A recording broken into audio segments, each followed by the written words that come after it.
Thank you, Madam Chair, Mr. Secretary General, Excellencies, distinguished delegates. It is certainly an honor to address the 70th session of the United Nations Commission on the Status of Women on behalf of the people of the Philippines. We gather here to discuss what is, in truth, one of the most fundamental measures of a nation's progress, the status of its women. We often speak of development in terms of economic growth, infrastructure, technology, or trade. But there is a simpler and more human measure. How are the women doing?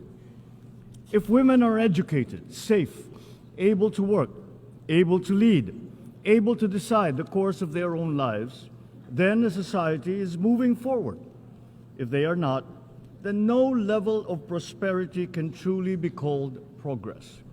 In the Philippines, we are proud to say that we have long believed that empowering women is not merely a matter of fairness. It is a cornerstone of nation building. Filipino women have always stood at the center of our national life, as leaders in government and business, as innovators, educators, health workers, entrepreneurs, and as a steady strength within families and communities. Their contributions continue to shape our democracy, our economy, and our national character. Our country has worked consistently to translate this belief into policy, strengthening protections for women, expanding opportunities for education and employment, and promoting women's leadership across all sectors of society.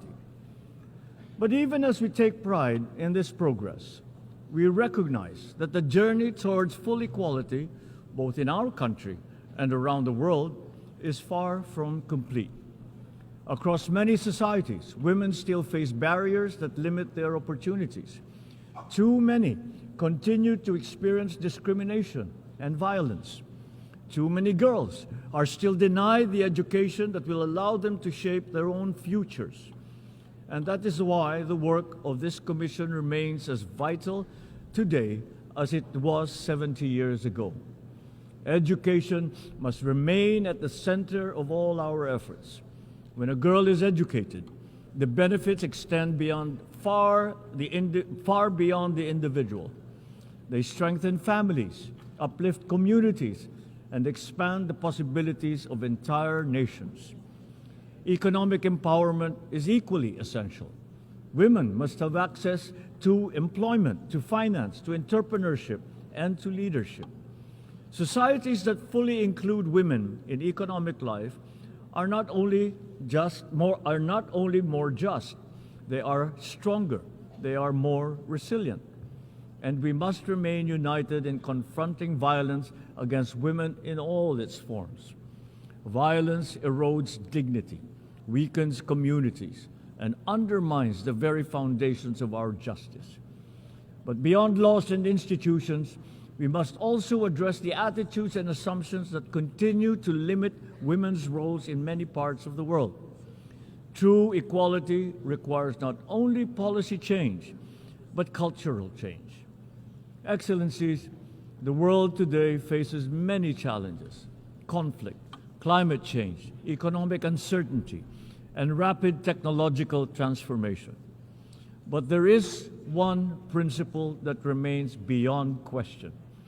We cannot hope to solve the great challenges of our time if half of our humanity is excluded from shaping those solutions.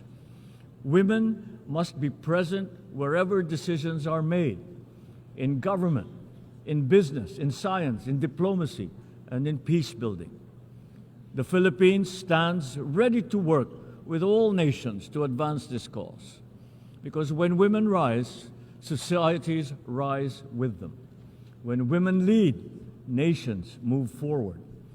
And when every girl, no matter where she is born, can stand with confidence and say that her future is truly her own, and then we will know that we have built not only a more equal world, but a better one for all of humanity. Thank you, and mabuhay.